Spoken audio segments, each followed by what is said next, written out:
Welcome to Uncle Geoff's Easy-Peasy English. Today, how long, how often, how far. We use how long to ask about a period of time. For example, how long have you been waiting? Oh, about 20 minutes. We use how far to ask about the distance from one place to another. For example, how far is it from Amsterdam to Paris? Oh, about 475 kilometers. We use how often to ask about the number of times something happens. For example, how often do you play tennis? Once or twice a week.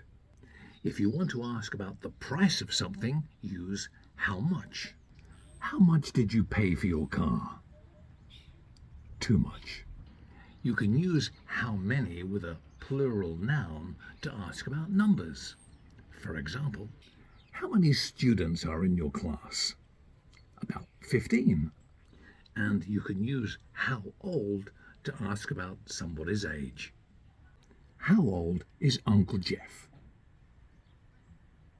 It's a secret. So there we are. How long, how often, how much, how many, how old. Easy peasy with Uncle Geoff. Thanks for watching. See you next time. Bye for now.